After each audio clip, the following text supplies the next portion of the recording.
Good. In some ways, this is difficult for me because I have never lived under communism. Musím povedať, že táto prednáška je určitým spôsobom pre mňa náročná, pretože som nikdy nežil v krajine komunistickej. So maybe you know some things better than I do. Takže vy viete zrejme oveľa viac o tom ako ja. But I like to study. Ale rád študujem. And there's definitely plenty of material to study about Karl Marx. A určite, že som zistil, že je množstvom toho, čo môžem si naštudovať o Karlovi Marxovi. Almost every book I pick up, there is some mention of his name. Skoro v každej tej knihe, čo som sa týmto smerom zamerala, ktorú som vzal do ruky, sa zmienilo jeho meno. So I will do my best to try and present who Karl Marx was and how he was influenced. Takže pokúsim sa čo najlepšie vám približiť, kto bol Karl Marx a prečo, alebo v čom bol jeho vplyv. But first I want to tell a story. Ale najskôr by som chcel povedať nejaký príbeh. There was an old woman who tried to see Premier Gorbachev in the Soviet Union. Bola jedna stará žena, ktorá túžila vidieť premiéra Gorbačova v Sovietskom zväze. And she wouldn't leave. A nechcela odísť. So he said, all right, let her in.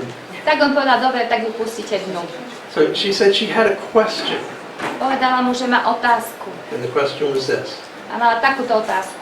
Was communism invented by a politician or a scientist? Bol komunizmus vynájdený politikom alebo vedcom? Gorbachev answered, by a politician, of course. Gorbačov odpovedal, samozrejme, že politikom. She responded, A ona odpovedala, well, that explains it. no, tak toto mi to všetko vysvetľuje. If it were invented by a scientist, he would have tried it on mice first. Keby to bol vynašiel vedec, tak by to určite bol skúšal najskôr na myšiach. Karl Marx has been credited with inventing communism. Karl Marx je pokladaný za objaviteľa marxizmu alebo vynálezcu marxizmu. Komunizmu, pardon. Regardless of how accurate that is, Bez ohľadu na to, nakoľko je toto presné, he has been called a revolutionist, nakoľko je to presné tvrdenie, tak bol nazývaný revolucionárom, a sociologist, sociológom and economist. a ekonómom. I have read materials about him Čítal som o ňom materiály, in which some people show him positively ktorých ho niektorí ľudia ukazujú pozitívne and some people show him negatively. a niektorí negatívne. And the purpose of this talk is to look at the man who is Karl Marx Účelom tejto mojej prednášky je pozrieť sa na to, kto vlastne ten Karl Marx. and what influenced his thinking. A čo ovplyvnilo jeho myslenie? You know, he didn't just come up with these ideas on his own, he was influenced by people. Neprišiel len tak z ničoho nič s tými myšlienkami, niečo jeho myšlienky ovplyvnilo. And we'll try to look at this from a Christian perspective. Pozrieme sa na to z kresťanskej perspektívy.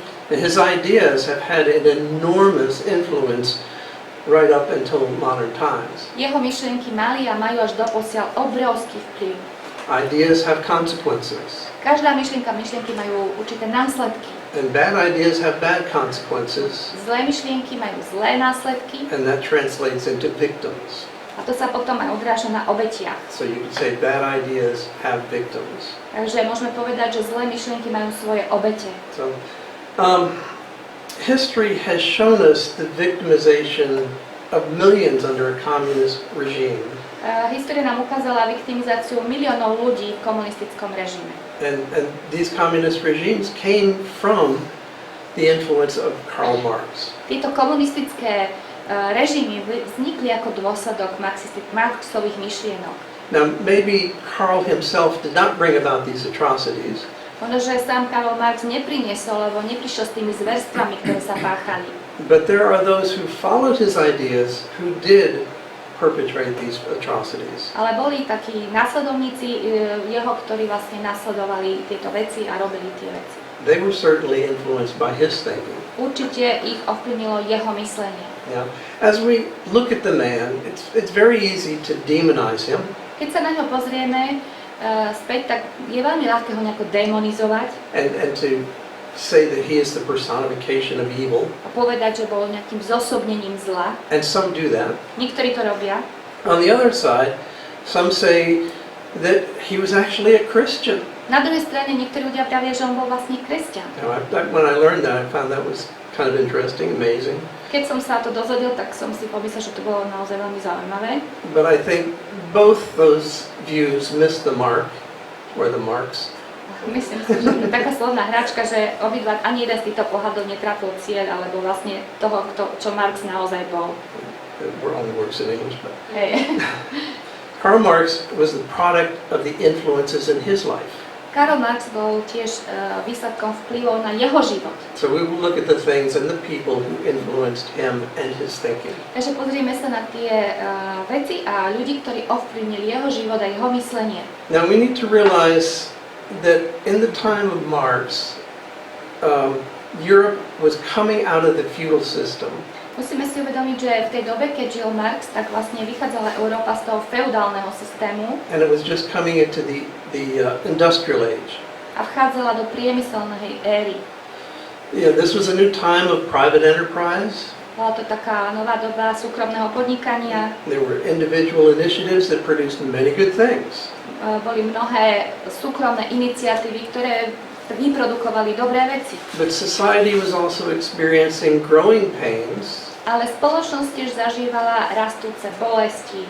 And they struggled to deal with the unexpected consequence of this new era. Keď sa snažila nejako vysporiadať s tými neočakávanými následkami tej novej doby. Now we need to remember that Marx lived and wrote and died when daily life was characterized by horse-drawn transportation. Musíme si uvedomiť, že Marx žil a písal a zomrel v tej dobe, keď vlastne bol každodenný život charakterizovaný napríklad dopravou ťahanou koňmi. It's primitive. They had primitive sanitation. Mali veľmi primitívnu sanitáciu, čiže hygienu. Backward farming methods. Zaostalé poľnohospodárstvo. And almost no medicine in the modern sense. A takmer žiadne lieky, medicínu v modernom ponímaní. It was a different time. Bolo to úplne iná doba. And the time was changing. A tá doba sa menila. So, and that's when he was born. To bolo vtedy, keď sa Marx narodil. He was born Karl Heinrich Marx Narodil sa ako Karl Heinrich Marx. on May 5th, 1818 Bolo to 5. mája 1818 in the city of Trier, which is in the Rhine province of Prussia.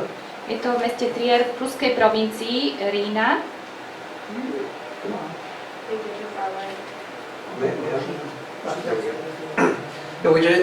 Today it's in the farthest west part of Germany. Dnes je to v podstate tá najzápadnejšia časť Nemecka, kde je tá modrá šípka. He was one of 7 children born to Jewish parents. Bol jedným zo 7 detí židovských rodičov. His father was a lawyer. Jeho otec bol právnik. And his father was very much influenced by people like Kant and Voltaire. Jeho otec bol veľmi ovplyvnený Kantom a Voltairom. So Karl's father was a man of the Enlightenment. Čiže dá sa povedať, že jeho otec bol otec osvietenstva. And the Enlightenment was predominant through the 1700s. Osvietenstvo prevládalo ako smer v tých 1700 a ďalej v 18. storočí. Coming to a close about 1789, Blížiace sa ku roku 1789, which was the year of the French Revolution. čo bol rok francúzskej revolúcie, It kind of helped to close that time. ktorá vlastne tak uzavierala tú dobu. So these things had a great impact on Europe and set the stage for the time of Karl Marx. Čiže tieto udalosti mali veľký vplyv v Európe a vlastne vytvorili určitú pôdu pre Marxa a jeho pôsobenie. Many Enlightenment thinkers rejected many of the orthodox Christian beliefs. Mnohí osvietenskí myslitelia odmietli mnohé ortodoxné kresťanské doktríny. Ideas such as a personal God. Napríklad ideu alebo doktrínu osobného Boha. Or the immortality of the soul. Alebo večnosť duše. Or the sinfulness of man. Alebo vrodenú hriešnosť človeka. And there was great skepticism about the church in Europe at that time. A v tej dobe v Európe bol veľký skepticizmus ohľadne cirkvi. And this anti-clerical and anti-religious sentiment was far more likely to be concentrated among the educated than you would find among the common people. A toto antiklerikálne, protináboženské cítenie sa oveľa viac prejavovalo v tej vrste vzdelaných ľudí než ostatných. And it turned into a conflict really of a man-centered thinking or man-centered worldview versus a God-centered thinking or worldview. Takže došlo k vzniku takého konfliktu medzi myslením zameraním na človeka a myslením zameraním na Boha. And Marx took the man-centered worldview side. Marx sa postavil na stranu zameranú teda na človeka. Now, about a year before Marx was born, his father was baptized into the Lutheran Church. Asi rok predtým, než sa Marx narodil, bol jeho otec, ako sme povedali, že bol Žid, sa dal pokrstiť v evanjelickej cirkvi. And this was probably because the general sentiment against the Jews at that time was not good. Bolo to asi preto, lebo to všeobecné vnímanie, prežívanie bolo protižidovské a tak. And so it would be to his advantage to be seen as a Christian. A bolo to také výhodné pre ňoho, aby ho pokladali za kresťana. Especially in his profession as a lawyer. Zvlášť preto, že bol právnik. So at least he was a Christian in name. Takže bol už teraz prinajmenšom kresťan aspoň podľa mena. I guess you call it a paper Christian. Nominálny kresťan, alebo kresťan na papieri.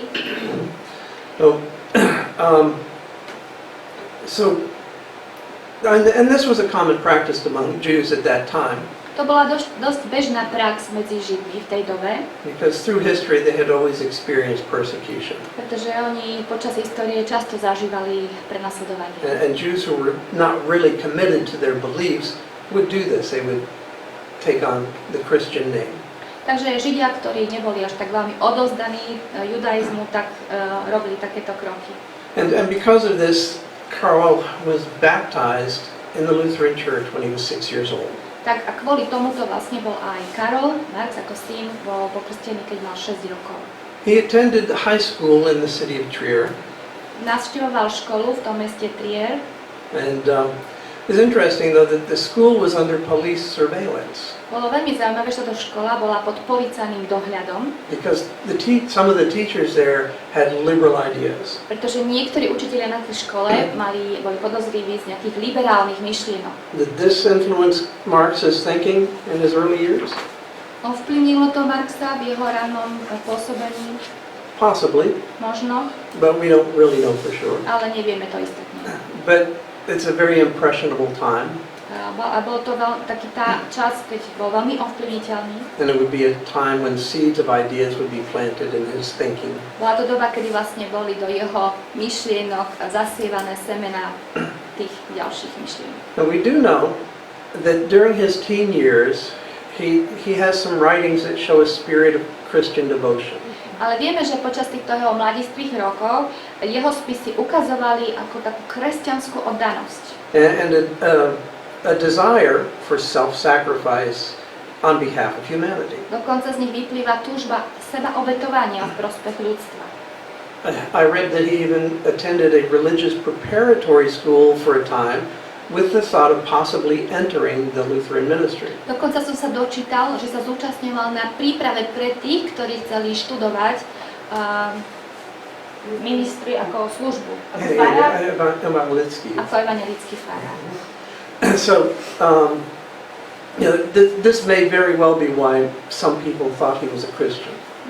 Možno práve kvôli tomuto niektorí ľudia dodnes si myslia, že bol kresťan. However, one writer wrote this. Ale jeden spisovateľ alebo autor napísal. He said, one gets the impression, however, that he was writing as a young academic observer rather than a participant in the Christian religion. Takže tento človek napísal, že keď človek číta Marxa, tak má dojem, že písal skôr ako mladý akademický pozorovateľ, než ako účastník kresťanského náboženstva alebo člen kresťanského náboženstva. After high school, Marx went off to university in Berlin.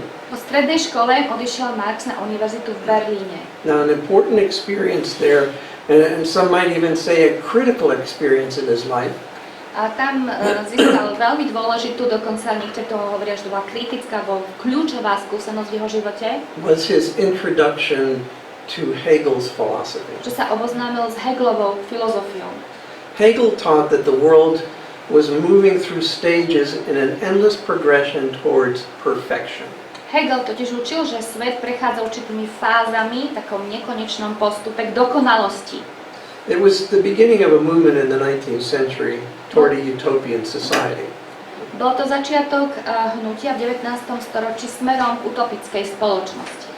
And as a result of Hegel's influence, A ako výsledok Hegelovho vplyvu everything was seen as subject to evolution. bolo všetko vnímané ako podriadené evolúcii. Not just living things, Nielen živým veciam, but also customs and cultures and concepts. ale aj zvykom, kultúram a nejakým myšlienkám. One British philosopher called it the escalator myth. Jeden britský autor, to nazval, že eskalátor mýtov, Things are alebo going to get better schodište. and better. So, at first, actually, Marx was repelled by Hegel's doctrines. Marx sa najskôr tie Hegelové doktríny odpudzovali. Once when he was sick, he wrote to his father Raz, keď bol chorý, tak napísal svojmu otcovi, that the illness was partially from the intense vexation at having to make an idol of a view I detested. že jeho choroba bola čiastočne z intenzívneho preťaženia, pretože musel si urobiť ako idol názor, ktorý nenávidel. However, the Hegelian pressure in the revolutionary student movement was powerful. Napriek tomu v tej revolučnej študentskej kultúre bol veľmi veľký ten Hegelov vplyv. And Marx eventually adopted the view, Marx nakoniec prijal jeho názor, which he later saw as happening through the working class revolution. a neskôr to videl ako, že to bude dať realizovať prostredníctvom revolúcie robotníckej triedy. Marx even joined a society called the Doctor Club, Marx sa dokonca pripojil k takej spoločnosti, ktorá sa nazývala Doktor Klub, whose members were intensely involved in the new literary and philosophical movements of the time. ktorého členovia sa vlastne intenzívne zapájali do nových literárnych a rôznych filozofických hnutí v tej dobe. A young figure among this movement was a young man named Bruno Bayer. Vedúcou postavou v tomto hnutí bol jeden mladý učiteľ, ktorý sa volal teológie Bruno Bauer. Forgot, that was Hegel, sorry. Čiže učiteľ teológie. He was a lecturer in theology, and he was developing the idea that the Christian Gospels were not a record of history. On rozvíjal takú myšlienku, že kresťanské evanjelia nie sú záznamom dejín, But he said that they were actually human fantasies. ale povedal, že evanjelia sú vlastne ľudská fantázia.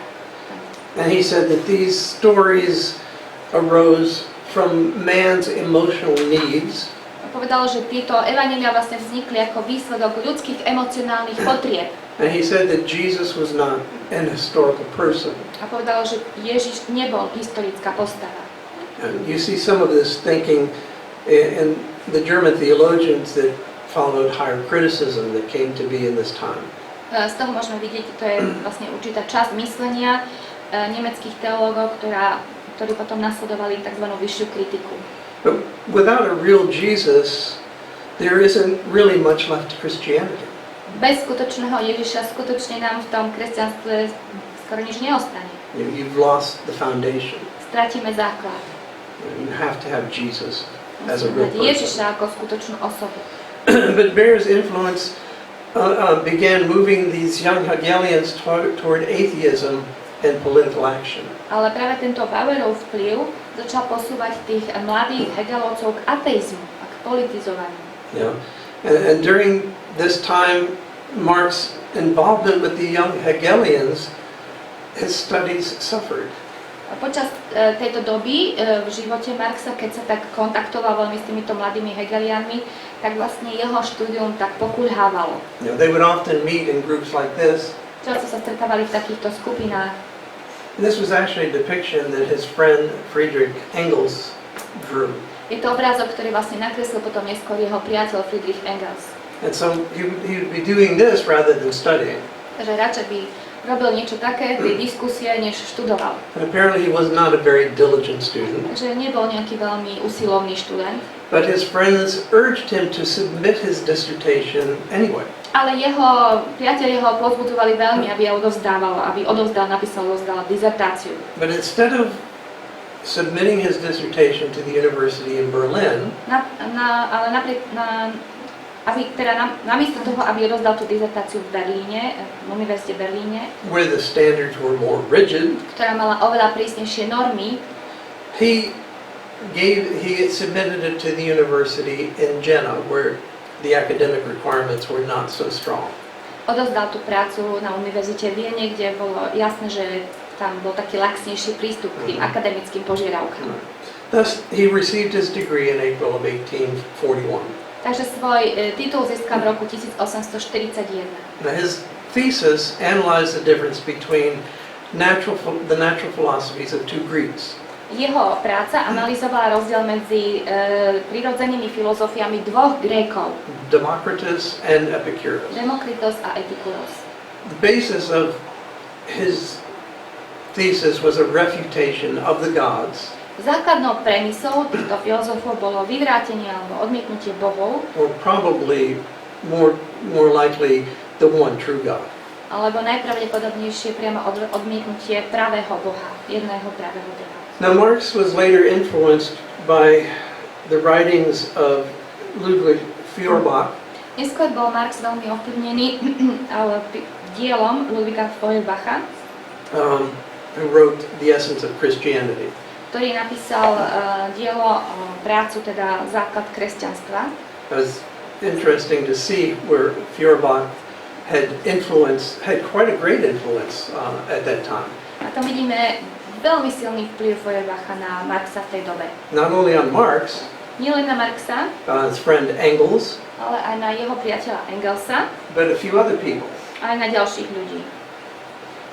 Sigmund Freud, Sigmunda Freuda, Richard Wagner, Richarda Wagnera and Friedrich Nietzsche. a Friedricha Nietzscheho.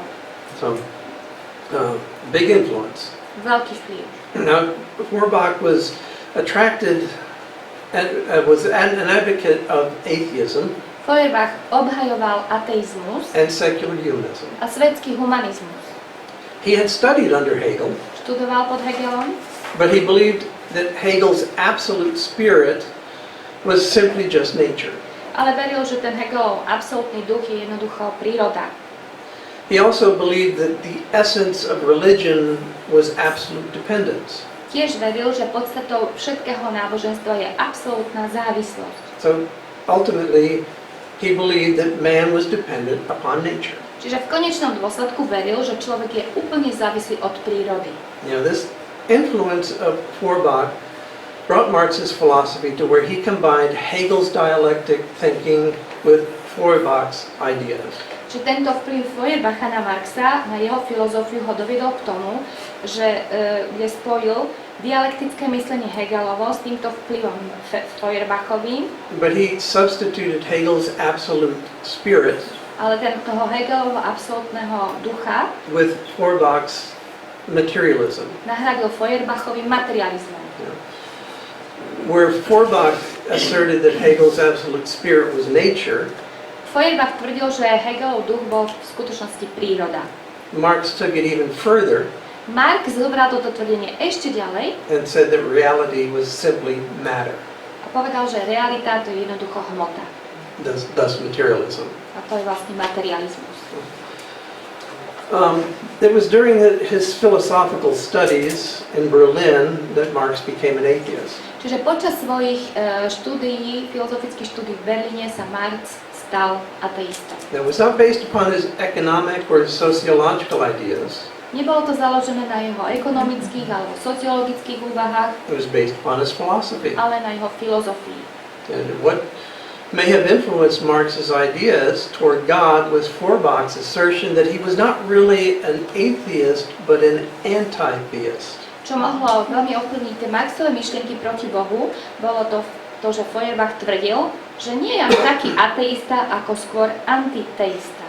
Now, Feuerbach had said, "It is not as in the Bible that God created man in his own image, Feuerbach povedal, nie je to tak, ako je to v Biblii, že Boh stvoril človeka na svoj vlastný obraz.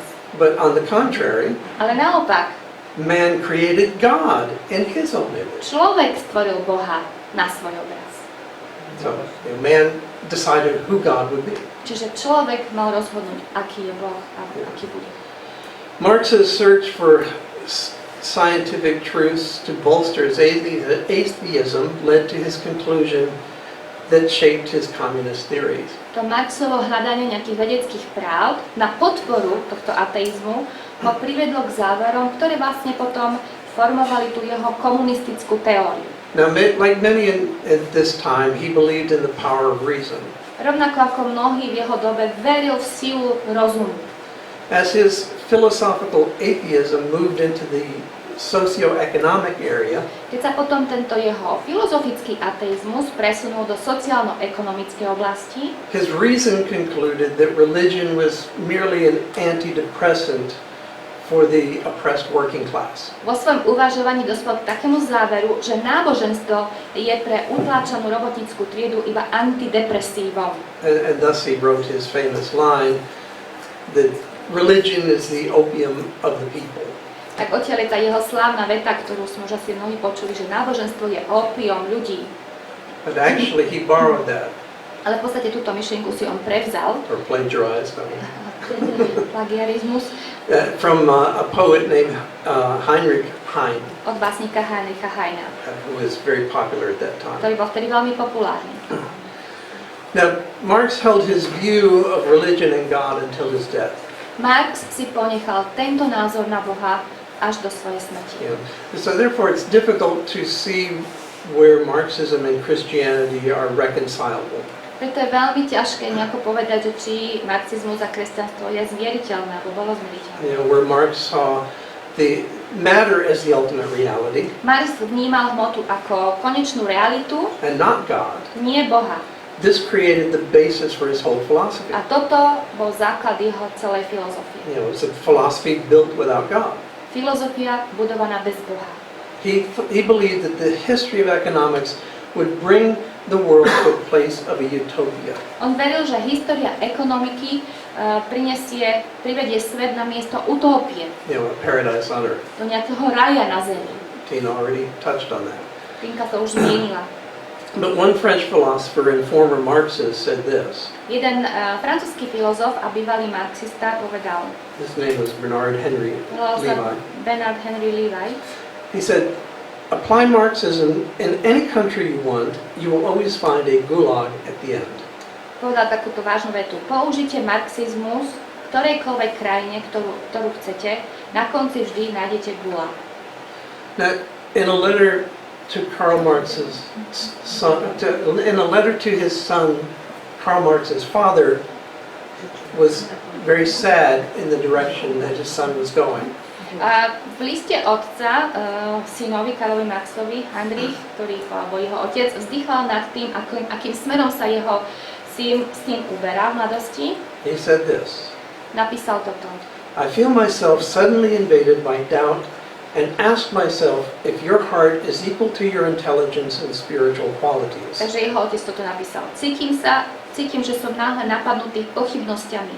Pýtam sa sám seba, či sa tvoje srdce rovná inteligencii a tvojim duchovným kvalitám.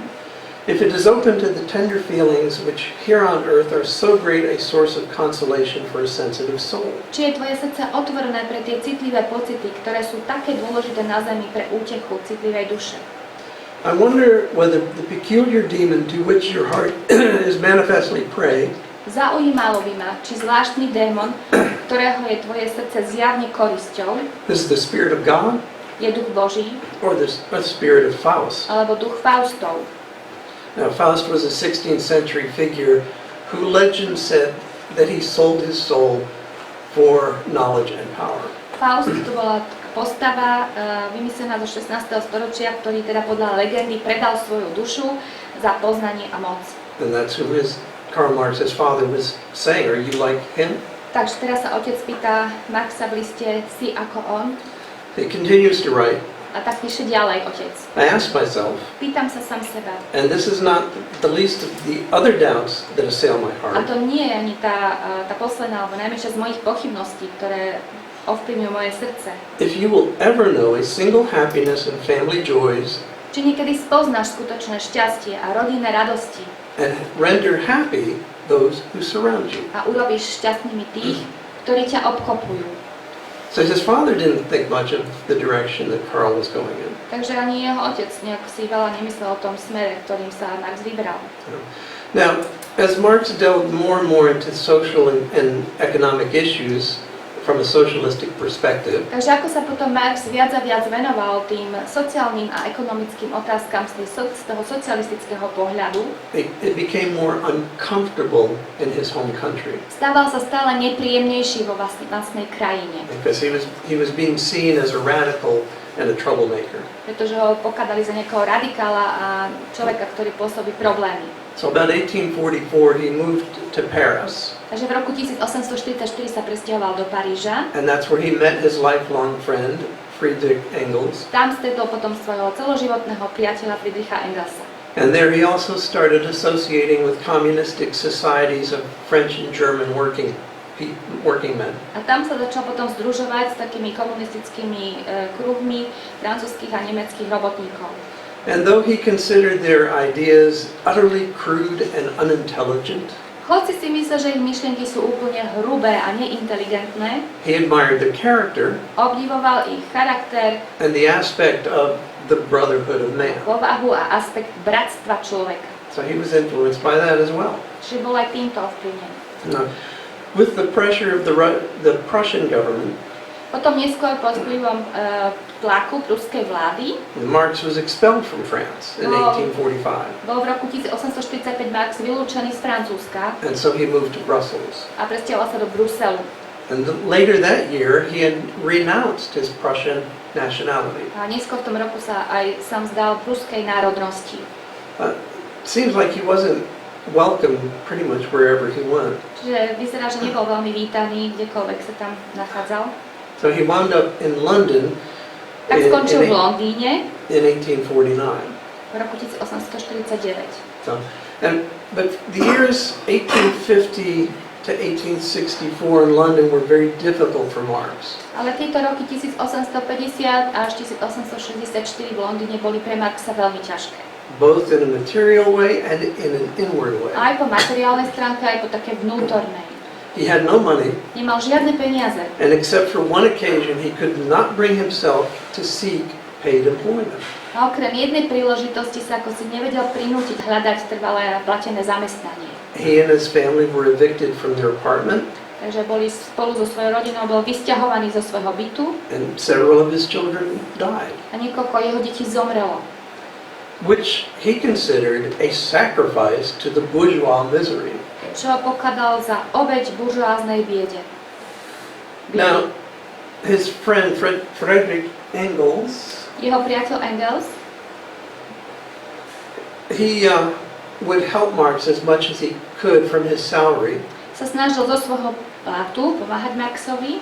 He worked for his father's firm in Manchester, England. On pracoval v anglickom Manchesteri v otcovej firme. But at first, he didn't get that much. Neskôr toľko veľa nedostával. And it wasn't until 1864 when Engels became a partner in the firm Až potom v 1864 sa stal partnerom v tej otcovej firme. that he was able to help Marx substantially. A vtedy, až odvtedy mohol vlastne tak výrazne Marxovi pomáhať. It's interesting Je zaujímavé, that Engels came from a capitalistic family, že Engels pochádzal z kapitalistickej rodiny and he was helping Marx and Marx's ideas with money from a capitalistic source. a vlastne pomáhal a vyvíjal tie priateľskú pomoc z fondov kapitalistických zdrojov. Now, in his economic ideas, Marx borrowed from the economist Adam Smith the idea that only labor can produce profit. Teraz niekoľko myšlienok ešte z jeho ekonomiky.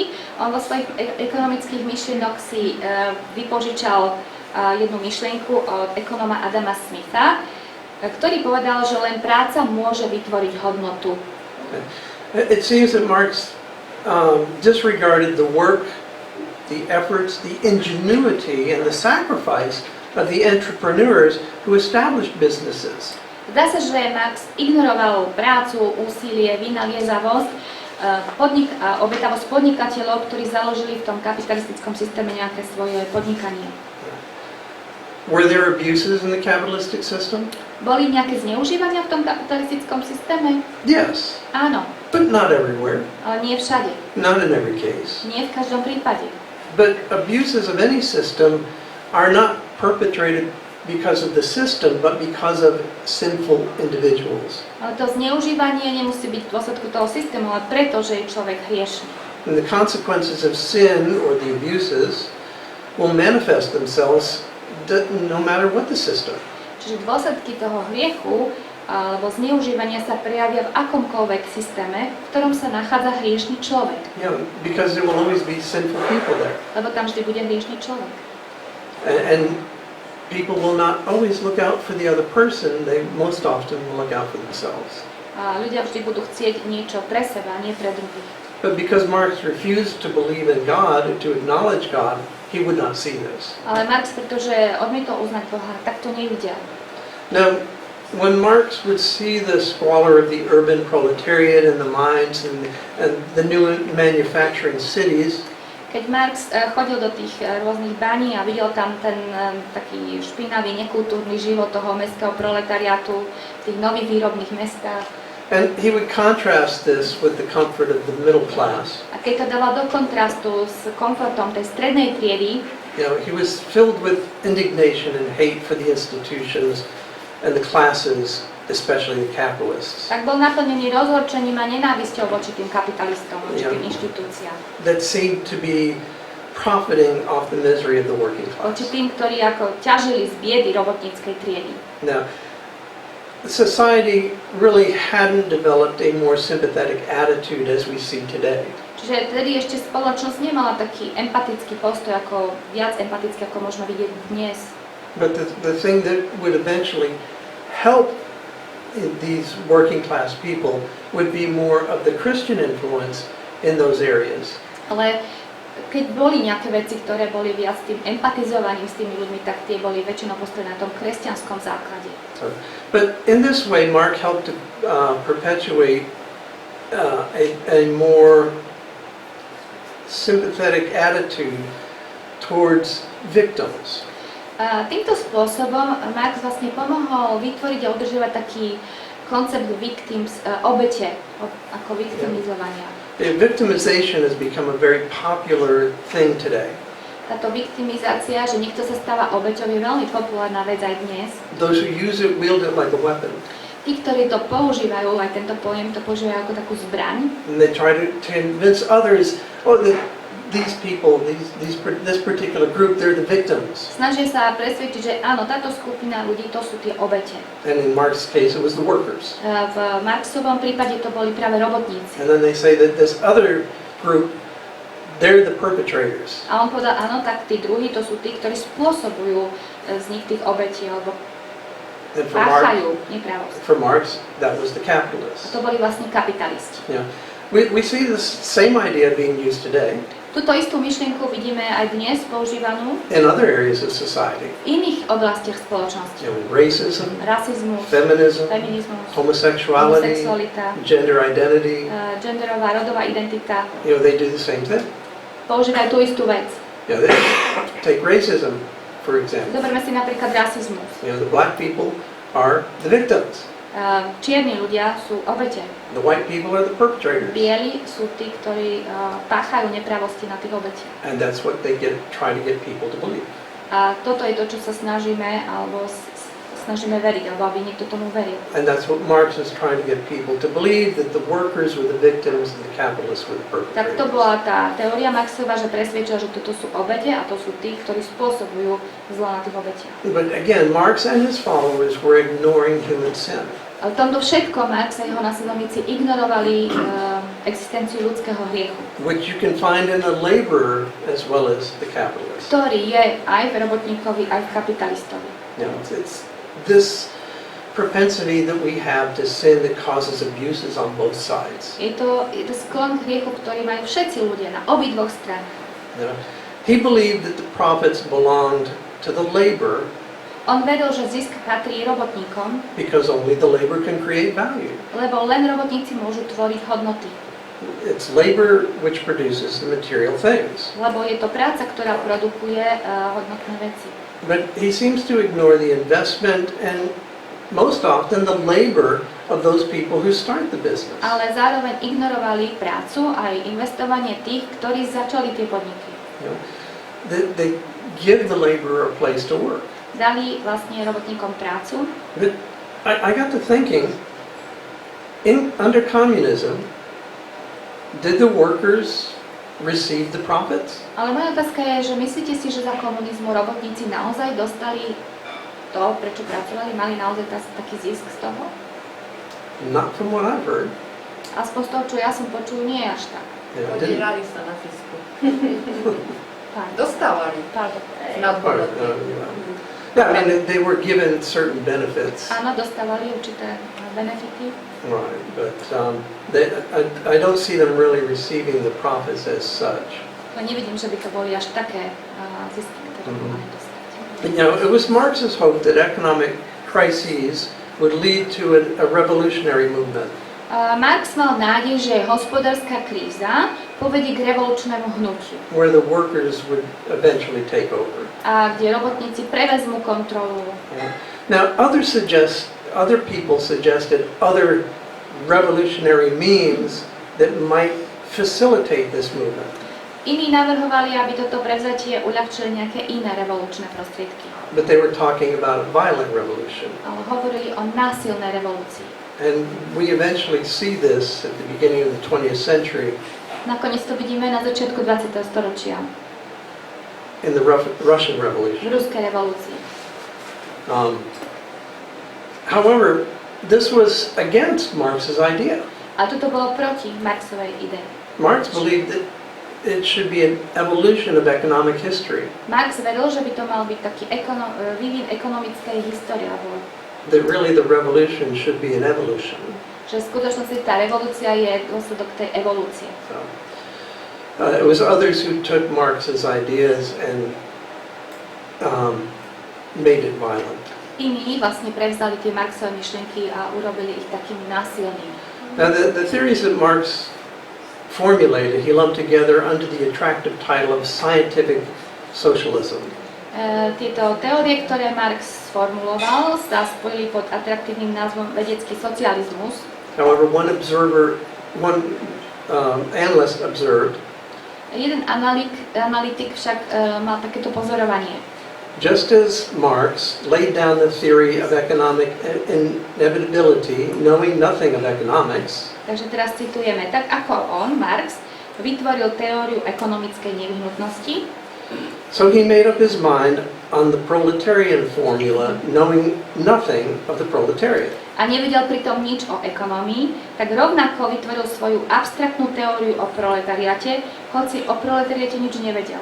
Only later did he try to make up for this lack of knowledge. To bolo spočiatku, až neskôr si snažil nejak vynahradiť tento nedostatok vedomostí. In the meantime, he committed himself to the proletarian formula. Ale ešte predtým, než získal tie vedomosti, tak sa zaviazal k abstraktnej tej teórii proletariatu. And to this he added the formula of A k science. tomuto ešte pridal tú teoretickú predstavu vedy. So it seems like Marx was getting at his ideas before he had his information. Čiže zdá sa, že si vytvoril tie idei predtým, než mal dostatok informácií. Now, Marx was a thinker. Marx bol mysliteľ. Now, perhaps he was not always a good thinker, Možno nebol vždy dobrý mysliteľ, but he was a thinker nonetheless. ale bol mysliteľ, filozof. He developed ideas, Rozvinul myšlienky and those ideas had and are still having consequences. a tie myšlienky mali a dodnes majú dôsledky. And those ideas are still having victims today. A tieto myšlienky majú dodnes svoje obete. It's interesting that we don't really see him try to live out his ideas. Je to zvláštne, že nevidíme teda, že by sa on tak až veľmi snažil uplatniť tie myšlienky na tú vlastnú pec vo svojom živote. He never really did become one of the working class, did he? Napríklad sa nikdy nestal sám jedným z robotníckej triedy. Now, it's true that others took Marx's ideas and carried them out. Je pravda, že ďalší za ním potom zobrali jeho myšlienky a ich realizovali. And we don't know if he would have been pleased with the outcome. Nevieme, či by bol s tými dôsledkami spokojný. But those ideas were like a nest for the growth of totalitarian regimes. A tieto jeho myšlienky sa stali takým hniezdom, takým základom pre rast viacerých totalitných režimov. And those regimes dominated a good part of the world and its people for right up until today, with, for instance, communist China. A tieto vlastne režimy ovládali a dodnes napríklad v Číne ovládajú veľkú časť sveta a ľudí. But it wasn't really the workers who were ruling the countries. Neboli to ale v podstate tí robotníci, ktorí by zobrali moc, alebo vládli krajiny. But a small group of elitists Ale nejaká malá skupina elitárov, who had grabbed hold of the power and held on to it. ktorí uchmatli tú moc a chceli ju držať a držia ju v rukách. I just heard of a recent situation in Hong Kong Počul som o nedávnej situácii v Hongkongu, where Hong Kong was given more freedom than the rest of China when it was given back to China. Keď bol vrátený Hongkong v Číne, tak bolo Hongkongu udelené viac slobody ako v iných častiach Číny.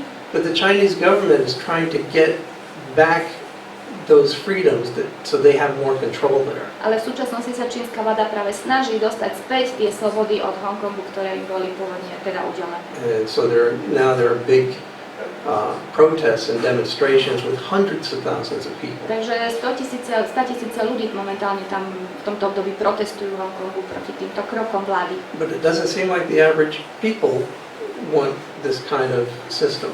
Čiže zdá sa, že tí bežní ľudia nie sú za týmto systémom. Whenever a philosophy leaves God out, Čiže keď filozofia vynechá Boha, it has to be based on some other premise, some other idea. musí tá filozofia byť založená na nejakej inej premise, na nejakej inej myšlienke. And history has shown us that these ideas do not work. A história nám ukázala, že tieto myšlienky jednoducho nefungujú. In Marx's case, he based his ideas on humanism, Marx založil tú svoju filozofiu na humanizme, where man is the center of all things. kde človek je centrom všetkého, But then man becomes very self-centered and abusive. kde sa človek stane taký sebastredný a môže vlastne druhých zneužívať. Yeah. So there are always victims. Takže vždy sú tu obete. Now, it's true that there are some of these regimes that have followed Marxism, Je pravda, že niektoré z týchto režimov komunistických poskytovali určitý pocit bezpečia. that have provided a sense of security, Teda poskytovali toto bezpečie, but it was at the cost of much freedom. ale bolo to na úkor ich slobody, veľa slobody. So in essence, Marx devised a system in which the working class enslaved itself. Takže v podstate Marx vymyslel taký systém, v ktorom sa tá robotnícka trída zotročila. So I hope this helps you see a little bit about who Karl Marx was Tak dúfam, že toto vám dalo taký trochu vhľad do toho, kto bol Karl Marx and how he got some of his ideas. a odkiaľ vlastne získal tie myšlienky. There's much more that we could cover, Mohli by sme o tom veľa hovoriť, but we don't have that much time. ale nemáme toľko času. So I thank you. Ďakujeme za pozornosť. And if you have any questions.